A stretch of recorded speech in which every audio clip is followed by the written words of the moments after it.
Welcome to The Essential Element, the Elements of Education podcast. My name is Christian Page. I'm grateful that you're tuning in with us today. You could have been anywhere else in the world, but you're choosing to spend your time with us. Today, we get the opportunity to hear from one of my friends. Her name is Kate. She's a teacher at IDEA. She works in the humanities. And Kate shared a lot of her experience with us today. She talked about living in an intergenerational household and how mentorship and having a mentee is a sweet spot in the middle. We talked about her past and working with students who have experienced incarceration or detention and how that informs her work both in the classroom and in mentorship. The conversation was amazing. It was a ton of fun getting to know Kate better. And without further ado, here is our conversation with Kate. Our school, we really believe in relationships, and that is emphasized through mentor group. And so I wholeheartedly believe in that. What do they need? I have to be able to answer that question. And that takes a little bit of time. The biggest teacher, I think, is failure. The brain works in failure. And those failures are actually synapses rewiring themselves in your brain. And think about where you want to be. Because when you find your place, you find your people. And our purpose is attached to people. You know, when there's a phenomenal teacher, when there's a phenomenal educator, when there's a phenomenal mentor, one of the mistakes that we make is we make it look too easy. Like, everyone sees the shining moment on stage. No one sees, right, like the hard time spent.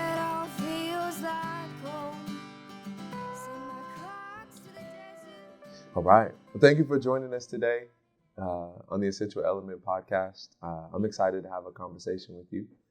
Excited to learn more about you. I'm excited for us to talk about why education is life-changing, right? Yeah. So thank you for being here. Thank you for taking the time.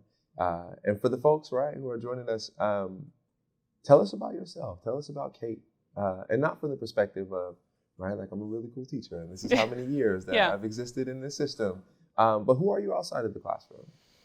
Well, I always start, one of the first things I like to share in the classroom, but as a way of getting to know me, is that I live in an intergenerational household.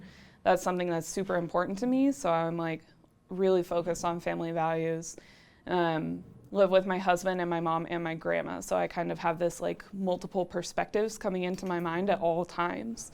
So even in my home life, I'm always thinking about different ways to approach one issue or one question or anything like that, which just really influences how I think in general.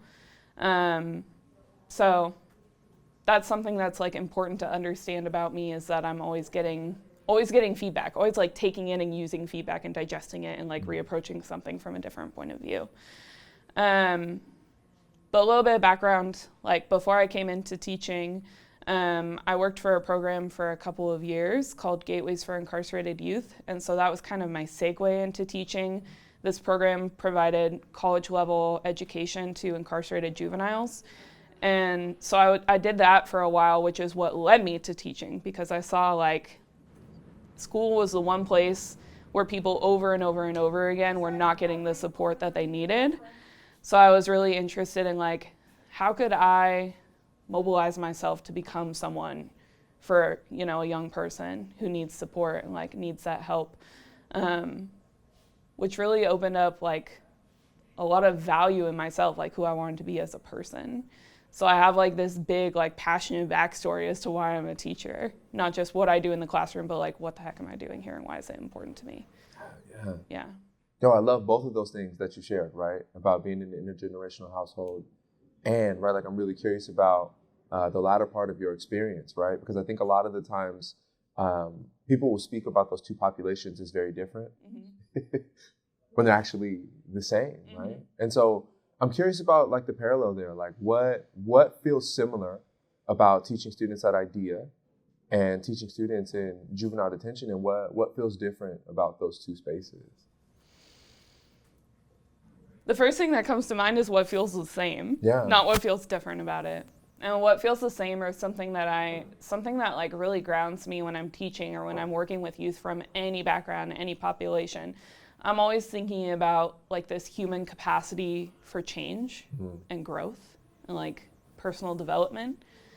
And I've really like sort of developed this ethos that is always possible. That doesn't mean that students are always ready to mobilize that possibility to like grow and change into, you know, a more adult, like comprehensive, in control person, but it is always possible. We just might not find the inroad easily, or they might not be ready to take that inroad, but that's like the similarity I see across all of my teaching experiences and learning experiences.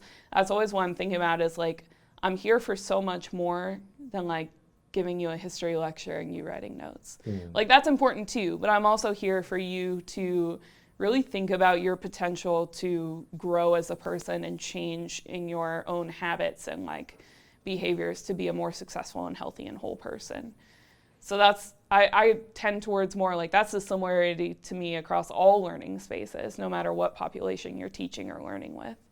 Yeah, love that. I'm curious about the more, right? And like you're saying, I'm not just here to teach you the dates, right? Like it's cool if you take away some of this academic stuff, but I'm wondering if there's like a time where that has shown up particularly for a student, right? Like this idea of being redeemable, this idea of growth being there. Like what's your favorite story of a student who started at space A, ended at space B, right? You know what I mean? Like when that light bulb clicks, when someone believes it for themselves, when they understand their value, right? I hear you espousing those things. Like what's maybe your favorite story? Have a moment to think about it? Yeah, for sure. Absolutely. I don't ruin our editing if I take a moment to like process a little bit. Okay. The editing doesn't matter, right? Okay. Yeah.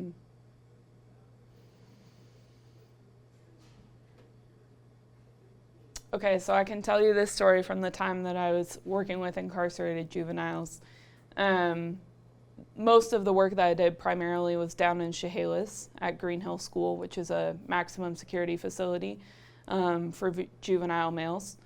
And in the program I was working with, we would work with the same group or like pod of students for an entire year, right? And they would be gaining college credit as we worked with them.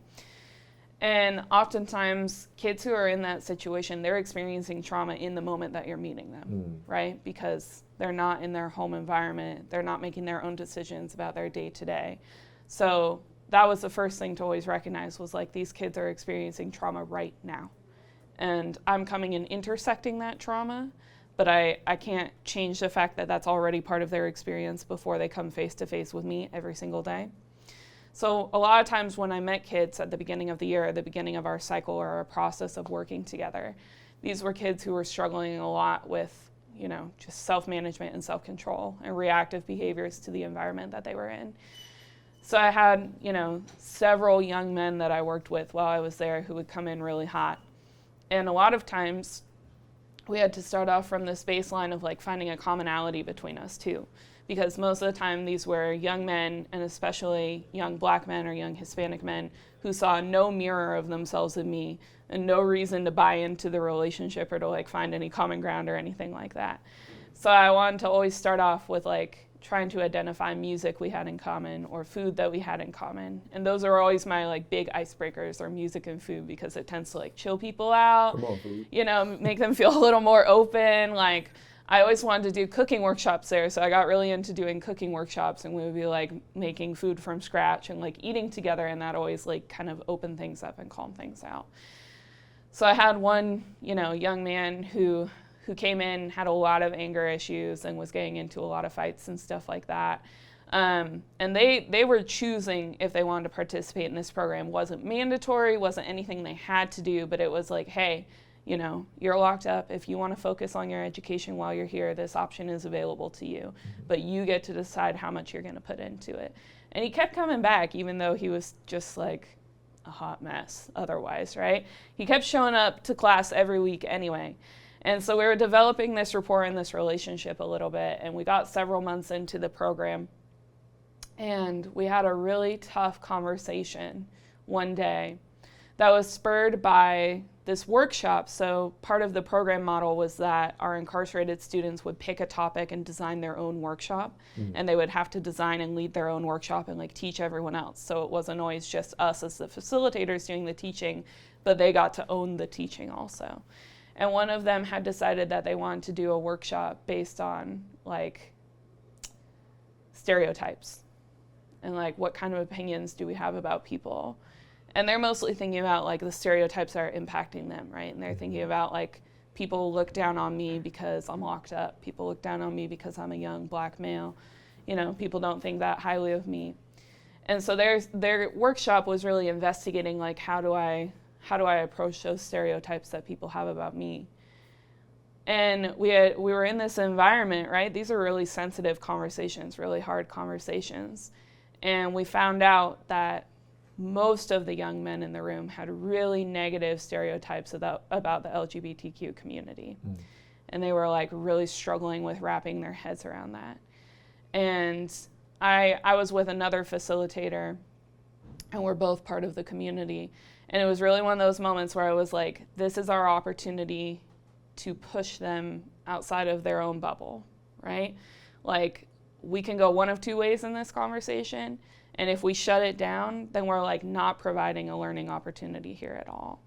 And so we really had to push through and like open up and be vulnerable and say, let's have this conversation. Like, where did you learn these messages?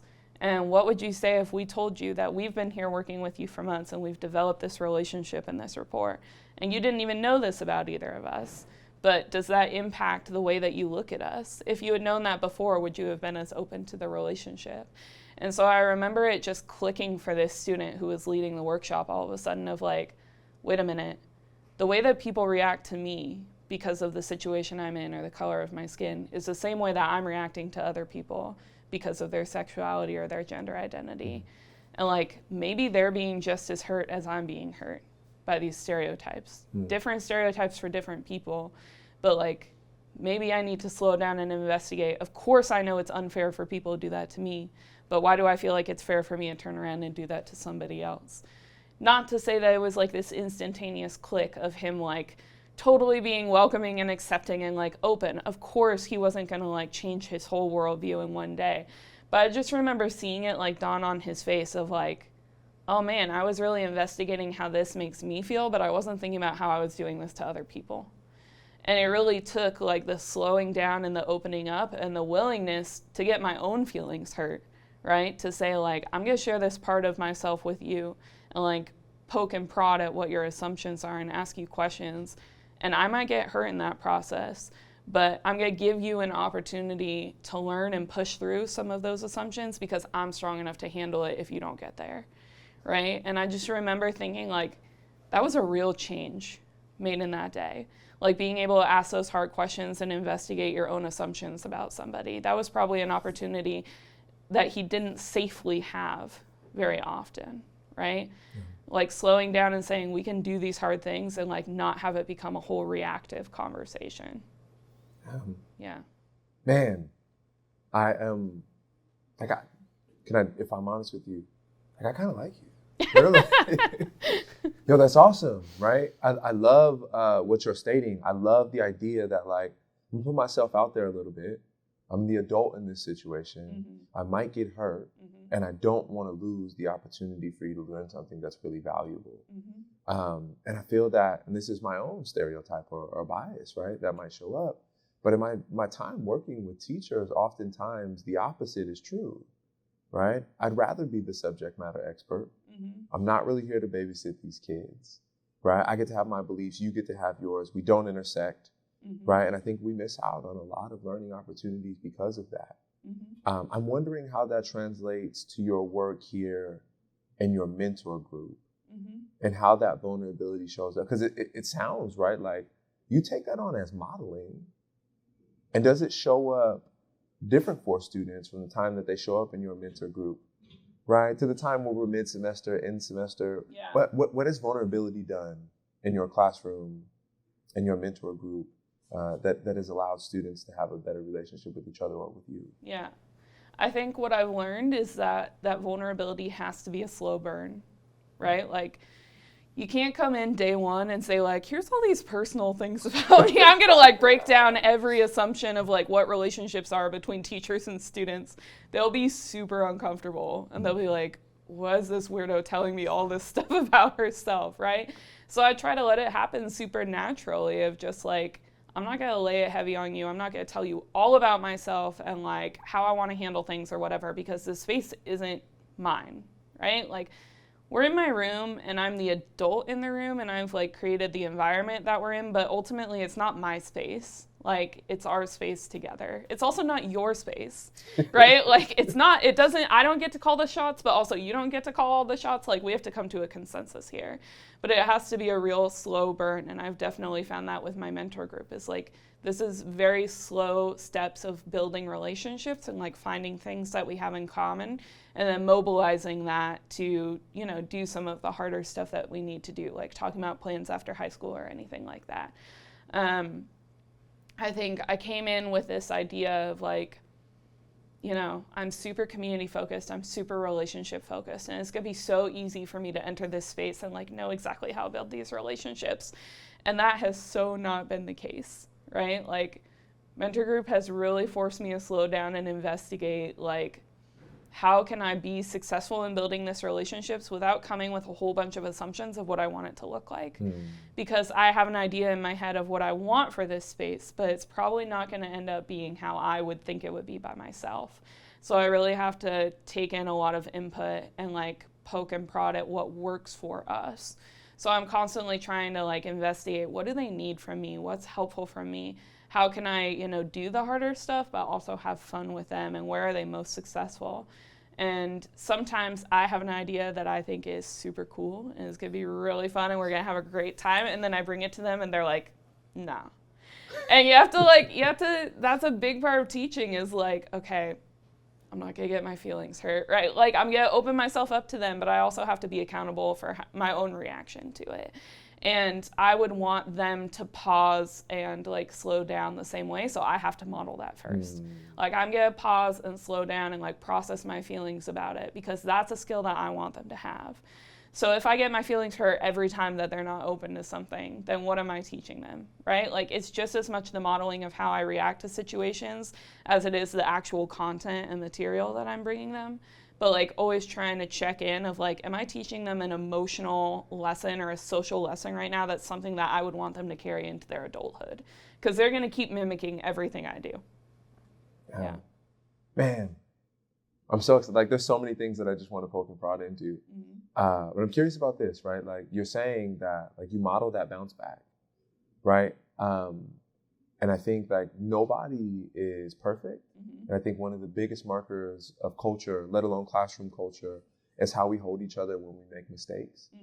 And so I'm really curious for you, like, is there a time where you've kind of been overcome by that idea of like, yo, this didn't go the way that I like, right? This really sucks. Like, I'm hurt by it. Like a time basically like where you've taken an L in that way, or maybe a time where you have gotten hurt. And so I'm curious in the story, like, how has that showed up? And then on the follow-up, like, why did you come back on Monday? Yeah. You know what I mean? Is there a story in the bank? No, everything's gone perfect every time. That's never happened like to me. You seem like it, right? No, everything, they love everything I come up with. No, of course that happens. Like, once, twice a week. I have something that feels like an awesome idea. It's gonna go so good. And then I bring it to them and they're like, meh, you know? And part of it too is like finding that, again, that compromise, that middle ground of like, there are certain things I can't compromise, right? Like, there are certain things I need to bring to you and I need you to do to be like a regular functioning human. Yeah. But then there are other things where like, you can help lead the path here and you can help decide where we're gonna end up. You know, I often have what feels like amazing ideas in my mind. And even though I am not a 70-year-old teacher who's been lecturing the same way for 50 years, and I still feel like I'm pretty connected to what's going on with them and I'm pretty up on the current culture, I still get it wrong like 80% of the time. I'm off the mark with what they want to do. That just happened to me in class the other day. Like, I put together this lesson that I felt really proud of and I thought was like super strong, and I was like ready to bring it to them. And we did not have our like social management in place, right? Like, they couldn't tap in because there was this, that, and the other thing going on. And there was a lot of distractions and a lot of movement and a lot of like other social interactions happening. And so I had to slow down and think like, one, is this a reflection of my teaching or my planning? Probably not, right? Like, this doesn't necessarily mean that what I had thought of was a bad idea. It just means that I need more like support or more follow through in how I'm executing it. And then two, is there something going on with them more urgent or more important than what I'm trying to bring them right now? And the answer is almost always yes. They're hungry, they're tired, they're angry, they're in a fight with their parents or with their friends. Yeah. And I'm not their counselor, I'm not their therapist, and I'm not their parent, but those things come first, at least for me and in my classroom. If you're hungry, why would you sit here and do the activity that I want you to do, right? Yeah. Go grab a snack, go get a glass of water. Like, I always have stuff set out for them. I'm not an endless bank of granola bars, but I do have them handy in case they need them. If you're tired, how are you gonna perk up and like participate in this deep community discussion right now? Like, on the days where we all show up to work exhausted just like they do, some days are just like that. And you're not gonna be available for that like hard, heavy work or emotional work of connecting with other people when you're exhausted. So, we'll find you a quiet spot. I will let a kid take a 10-minute nap, and then I'll go wake them up, give them a snack, check in on them. They're almost always ready to tap back in. Yeah. Or if there's something emotionally happening with them, I'm super tight with our social worker here. So like, her and I are like this tandem duo of like, we gotta get these kids in order. Like, they can't participate if there's a whole lot of like, just drama and like emotional challenges happening in their life. So I always try to like slow down and assess those things first of like, if those barriers are in the way, it doesn't matter what lesson I've come up with or what activity I think is gonna be super fun and cool, they're not gonna be able to tap into the space. And that's not personal. Like, that has nothing to do with what I've brought them. But if we're not getting those basic needs handled first, then of course they're not able to participate in the activity. Yeah. And I love prioritizing their needs. I love the idea of who they are outside of your classroom. Mm-hmm. And have a kind of a deep question for you, if it's all right. Can we dive a little bit? Yeah. Right? I think a lot of the times when you go to schools, they have like their mission and vision statements, and everything has to deal with this idea of college or career ready, of being great citizens or residents in the community, mm-hmm. of all of these. Like, what are your dreams for your students? Like, what do you hope that they go on to do, right? That doesn't have any relationship to, you get what I'm saying? Yeah, to their academic prowess. Like, who do you want them to be as a mark of what you've left on them? Yeah. I think that's an especially good question for someone who teaches humanities at a school that doesn't attract students who are interested in the humanities, right? Like, I'm an English and history teacher. Students who come to IDEA are not coming here because they want to be writers or historians, right? Like, English and history is super important for like developing your understanding of the world, but our students who come here are really like hands-on learners and like science and math-brained learners, which is totally cool. But it means that I've really had to evaluate, like, at the end of the day, what do I need you to take away from me? And like, there's some things, I need you to write a cohesive paragraph. Like, you're gonna need to do that to like function in the world, right? Yeah. But, when I'm lecturing on like, I lectured on Prohibition last week. Do I need them to memorize what happened during Prohibition? Is that really gonna impact their like day-to-day life as an adult? Probably not. But I do need them to be able to ask questions, right? I need them to be able to defend their position on something in a way where they're really like tapped in and connected, not just like, here's what I think I know, but like, I've really done the work to understand what I'm doing. And I need them to be open to their relationships with other people, of all kinds of people. Yeah. So those are always like the things I'm trying to think about and model to them again, right? Like, it's all about that modeling of like, however I behave is what they're gonna learn is appropriate as an adult. Like, I'm not the only blueprint, but one of the blueprints in their life of like what it means to grow up and be a functioning person outside of your parents. And so I really have to think like, I'm not so much here for you to memorize, the 21st Amendment, although I do think that's important. But I more so need you to be able to investigate, like, what does it mean when the government makes laws? How's that impact my life, right? Like, what rights do I have to communicate about those laws or to work with other people, figure those things out? Like, it's the sort of bigger order thinking of like, I have a right to make decisions about my own life and communicate about those decisions in a way that other people can relate to and understand. And I think that's sort of the bigger message behind my teaching is like, it's always going to be less about the actual curriculum, although the curriculum is a great way into that lesson, but it's more so about like, how do you become a human who can communicate with other humans? I guess, to put it super plainly, like how do you become a human who can relate to other people and work with other people and like find common ground even in really difficult situations? Yeah. Man, that's awesome. That's awesome to hear, and also awesome to hear the different ways in which you've modeled that. And anyway, I continue to kind of like you. I have two more questions for you. And I want to bring us back to the beginning of our conversation together. You said one of the most important things about me is that I live in an intergenerational household. And you had mentioned your grandmother, your mother, yourself, and your mentor group, right? So like, you know what I mean? And you had mentioned this idea of feedback being consistent.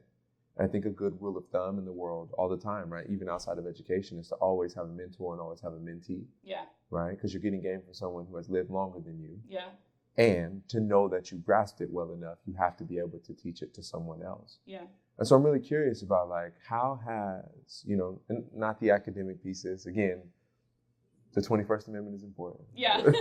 Right? But like, what have you gained from your grandmother and your mother as really important pieces to who you are that shows up in your mentor group as you impart that wisdom on other young people? Another really good question. Not just about my household either. So I have a huge extended family. They all live here in Tacoma, all in my business all the time, right? Which I love. Like, I love that about my family. But I spend a lot of time with them, and there's, wide range of personalities in my family, but primarily my family is made up of women. My mom has 5 sisters. All of them have daughters, right? So I've got a lot of aunties and a lot of cousins, and I got my grandma and I got my mom. And I will say, like, I think how I became a learner, or how I became a teacher, one of the things I love most about my grandma, and this is every single day, she must ask me at least 3 different questions. And it's just whatever she was laying in bed the night before thinking about, whatever she saw something on the news that she didn't quite understand, like, what does this mean, or what's going to happen here, or, she's constantly asking me questions and like asking me to help her figure out this problem that's like chewing in her brain. And it could be something really legit and serious of like, what does it mean when the president signs an executive order? Like, what's going to happen? Or like, how do they have the right to do that? All the way down to silly stuff of like, like, how do you spell fruit? Like, she was stuck on that for the longest time. My grandma didn't graduate high school. So there's been this like big change in my family generationally of like our own access to education. And so my grandma, even though she wasn't able to go through high school, she had to leave high school to support her own mother, and her mother was suffering from tuberculosis. So she left high school, but she never like lost that desire to keep learning and like growing as a person, but she also didn't have access to that. It wasn't really part of her like, life opportunities to go back to school or to get to do that. She really fell into this caretaker role, and that was sort of where she was pigeonholed, was like, this is the one thing you get to do. Then her children had a different opportunity. My mom graduated high school, but she went to college and failed out of college right away. And she had her own life stuff going on. And now I have a master's degree, and I've been super blessed to have the support of the 2 of them before me to reinforce, like, you should go as far as you want to go, and you should get to learn as much as you want to learn. And so I think that's something I also want to bring to my students, and especially my mentees, is like, I don't get to determine your life path for you. I have ideas of what's helpful or what's useful or what good decisions there are. At the end of the day, though, it doesn't matter to me if you go to college, if you go to a trade school, if you start working, if you join the military. Like, all of those things are your call, but you should get to go as far as you want to go, right? Yeah. Not to say that we don't all have different barriers in front of us, but if you're passionate and you want to go to college, and you come from a low-income family, and you come from a family where nobody's been to college before, that doesn't mean you don't get to go. It just means we need to work a little bit harder, and we need to crack the code of how to get you there. If you want to go to a trade school because you want to learn how to work with your hands, but everyone in your family works in an office, right? And so you're like trying to fight against that like cultural norm from your own family. Like, that just means we need to figure out how to get you there and how to make sure that your family sees that type of work is really valuable. So even if it's not a resource question, it might be a question of fighting against the culture of your own family. And that's definitely something my family has given me, is like this just such openness of like letting me be my own person. And that's what I want to give them, is like, you get to make the decision for yourself. And the decision you make is not going to be wrong. Even if later on you wish you had done something else, it's still the decision you need to make at that moment in your life, right? To learn the lesson that maybe that's not for you. Maybe you go to college and you last 2 years and then you're like, this isn't for me. Like, I need to go get a job, or I need to go to a trade school. That doesn't mean the decision was wrong. It helped you learn that lesson, right? Yeah. And so my family's always given me that of like, you get to call the shots. If you decide it's not for you, then all you did was learn a lesson, and now you get to make a different choice with more information. And so that's something I want to be able to give them that they've given me, of like, let's let you make a mistake. Like, let's do everything in our power to let you get to the point of making that mistake so that you have more information, you can make a new choice. And not everyone has people like that in their lives, right? Or not everyone has family that has the resources or the time or the emotional capacity to give that to them, because they're out there trying to survive. So having that space at school of like, let's do everything we can to get you where you want to go. And no choice is going to be the wrong choice. Yeah. Man, I love how much your personhood shows up in the classroom, right? I love that idea of being intergenerational. I love that, like, you know, not just in a hierarchy format that like your grandma's supposed to teach everyone, but there are things that you teach your grandmother, right? That each of you have strengths and things that you bring to the table. And I think I'm really curious, in the last question, right, is, you know, I think the same is true in teaching spaces, that oftentimes we think that the most senior teacher, ooh, I'm gonna talk twice for a second, is the most knowledgeable teacher, right? But sometimes there's like fresh perspectives that have to come in, because if we keep doing the same thing over and over, at some point we become obsolete, right? Like, shout out to Netflix and Blockbuster, right? Like, that's just how it shows up. And so I'm curious for you, right? Whether it be an older teacher or a novice teacher who's just coming in, or someone who's thinking about teaching, I think one of the most important things that we forget about is that we're not the only person who's teaching in the space. Sometimes we learn from young people too. Yeah. And I think, you know, the question that I want to ask you is, what is the most valuable lesson that you've learned from young people, working with young people, that you'll never forget?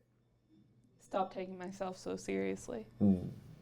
Tell me more. I love teaching freshmen. They're like right at this beautiful point in their life where they're real people with real opinions, and they feel passionately about stuff, and they've started to develop like who they are in the world and what they think about important issues, right? But they're so silly. Like, they're still little enough to like do silly little things and like make jokes and, you know, like think that it's funny to tie their shoelaces together before walking over to my desk, like stuff that just every day they do something where I look at them and I'm like, this is funny to you. And I need to remember to like find something that's funny to me and like let that be a part of my life. And that's really important to me, that my classroom feels fun and like feels enjoyable and lighthearted, because if we don't have that to balance out these deeper issues that we're trying to dive into, like, I'm just gonna send home a bunch of depressed kids every day. And the world's hard enough, right? Like, I need to find this like sweet spot between we can talk about stuff that's really hard, but we also can have like this lighthearted joy in relationships with one another where we're laughing and being silly. And so I try like every step of the way, even when I'm reinforcing stuff that I am serious about, I'm always trying to find a funny way to do it. Like, I don't know if I should say this on camera, but my new thing is to tell them, like, you know, phones are a big issue in the classroom, right? And like, every kid has a phone and is on their technology all the time, and it's the bane of every teacher's existence and everything like that. I'm young enough that I grew up in a world where tech was already a part of my life, right? Like, I didn't live in the transition from no tech to tech the way that some of my older, you know, counterparts did. And so I understand how hard it is for them to like disconnect and put it down. And I know I'm always fighting against that, and I know it's not personal, right? Like, it's a problem much bigger than me. So my new thing, right, because I want them to know that I'm serious about it and that it's important to like disconnect and like have a human connection, but I also don't want to be like a nag or a stickler about it. And I teach up on the second floor, so my new thing is always just like, all right, I'm ready to get started. I'm going to move on to the next slide. But first, Rachel is either going to put her phone away in her bag or throw it out the window. It gets them every time. Like, they think it's so funny, and it works, right? Yeah, Because I'm saying, like, here's my expectation. And they know what the expectation is. But I'm also making it really lighthearted and, like, fun and, like, playful. And they love that, and they're really receptive to that. And they're a lot more receptive to that than, like, hardcore, like, sit down in rows, be quiet, listen, take your notes. I try to make it really like interactive and silly and fun, because then they can pick up and joke back and be like, okay, I guess I will go throw it out the window. And we have this little moment of like being humans and like giggling with each other, but also reinforcing like, here's what it means to be a part of the community and participate in that. So I always am thinking about like, what instructional moves can I make to also allow them just to be their silly selves, right? And that's something they've given me, is like, as much as I give them an opportunity to do that, they will always take it. Yeah. They always want to joke around. They always need and want things to be lighthearted and for the classroom to be enjoyable. But they don't always feel like they can do that, because that's not what they've been taught that school is. And so if I give them an inch, they'll take a mile, but in the best way. Yeah. And that's something I didn't always know to do. I especially came in being a first-year teacher with all this pressure on myself, just internalized pressure of like, I have to really show up and show off. I have to take this seriously. I have to make sure that people see that I can deliver content and curriculum and that I know what I'm doing, right? But even more so than that, the biggest thing that I can do is like let kids feel safe and welcome and comfortable, and let them see that I'm someone who can be like playful and, you know, funny and enjoyable.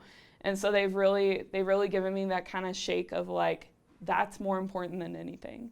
And when you have that, then they're gonna be ready to come into the classroom and participate, because they feel like they can experience all parts of themselves here. School is not just, you know, the serious side of you that's ready to be here and be academic, but it's also all these other parts of you. So that's definitely the biggest thing I've taken from them, is like, be playful, be funny. They will always be receptive to it, and they will always love it. And if you can ham it up a bunch, that's what they want you to do. Yeah. Man, that's awesome. I'm like trying to sign up for the humanities class. Yeah, I'll come teach you some English and history. Yeah, I'm here for it. No, awesome. Kate, I really appreciate you. Right, like, I don't say this lightly, right? Like, I think it's so important that people find themselves in the classroom, that people find themselves mentoring young people, and even your previous experience of loving and serving folks, right, who sometimes the world has discarded. And so I'm grateful, right? Grateful for the work that you're doing, grateful that you took the time to share with us today.